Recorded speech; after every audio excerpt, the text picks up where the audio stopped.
Hi, my name is Liz Fisher. I'm one of the law tutors here at Corpus, and I'm here today talking to the wonderful Sab Singh, QC, one of our fabulous alumni from Corpus Law. Hi, Sab. I really enjoyed reading your profile.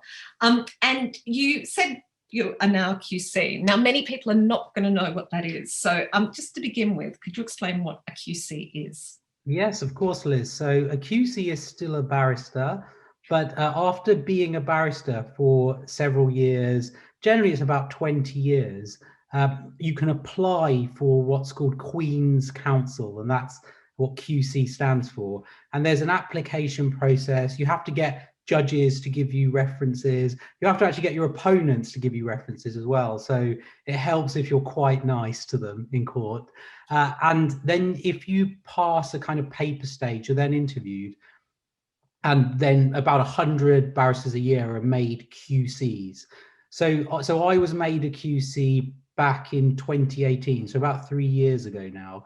And it's within the profession, it's just considered a kind of badge of quality. And practically it means we sit one kind of bench further forward than the other barristers who are known as juniors.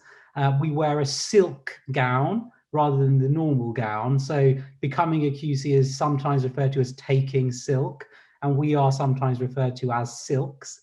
And we also get to increase our hourly rates, which is fairly important to us.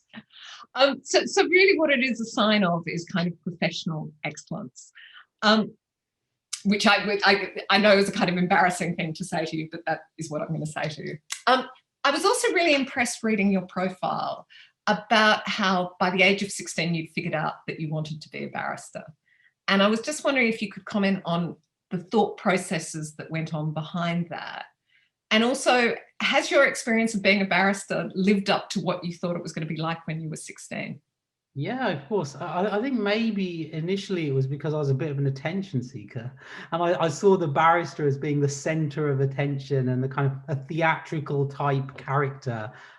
But other than that, I did notice that I always argued, and my teachers would comment on it a lot, that so at school, primary school, my nickname was Yes But, because every response I had to a teacher was yes but. So because I was constantly challenging what authority figures were saying to me, I kind of looked into jobs that I could do where I didn't have to be an employee, I didn't have to follow someone's rules, and I could also argue and fulfill my kind of insecure need for attention.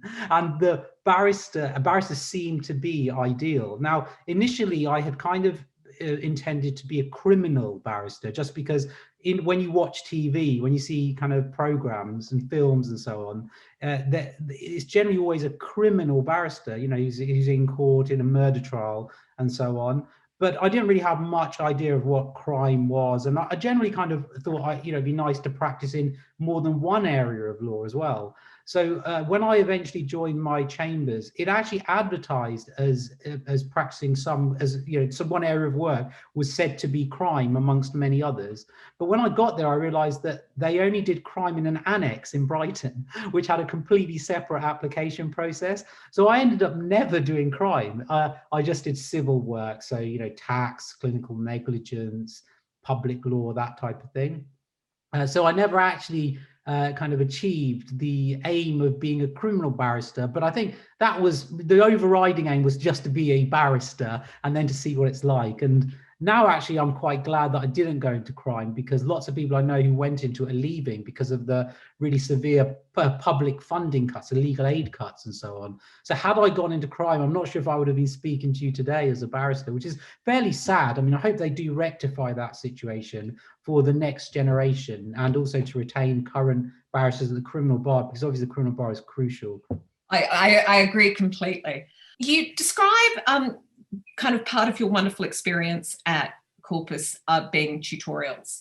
And I was wondering if you could comment a little bit on them, because as you also write in your profile, it's tempting to have this stereotypical image of the kind of people who go to Oxford. But it is also, there are these stereotypes of what a tutorial is like, that, it's this very gruff, aggressive person asking, very kind of pointed questions and trying to trip you up. So what was your experience, and what was your most memorable experience? So I didn't find my tutors at Corpus aggressive at all. I, in fact, found them to be generally very kind. But of course, the tutorials were challenging. So that's what I remember about them. You really did have to work hard before a tutorial and read what you had to read on the reading list. And if your essay wasn't good enough, the tutor would challenge you. I mean, what I remember in particular about my tutorials, probably my tutorial partners, because generally the tutorials there were two of us. So a kind of sense of, there was a sense of solidarity between the two partners, because initially it felt like we were going to be under attack from the tutor, but it didn't become like that. But there was a lot of mutual support between the two tutorial partners, and I found I learned a lot from them.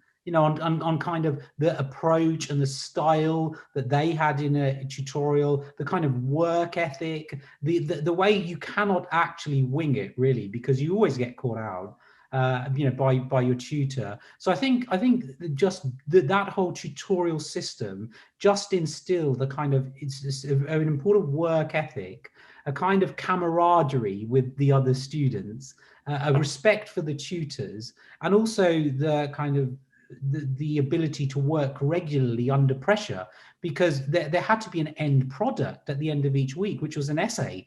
And I think that has been really important subsequently in a job such as being a barrister, because we again have deadlines which have to be met. And again, the end product is something in writing. So it could be a skeleton argument, it could be an advice, something like that. And the deadline then is a court deadline, although a tutor's deadline felt just as much of a hard deadline back when we were students as a court deadline does now. It's it's really interesting that you say that about learning from your tutorial partners, because actually as a tutor, I learn so much from my students. I mean, it's one of the pleasures of kind of teaching here, because often students are asking, particularly students when they're working hard and they're thinking hard, they're kind of asking really fundamental questions, which it's easy to forget. You've been fabulous in coming back to the college and talking to law students here.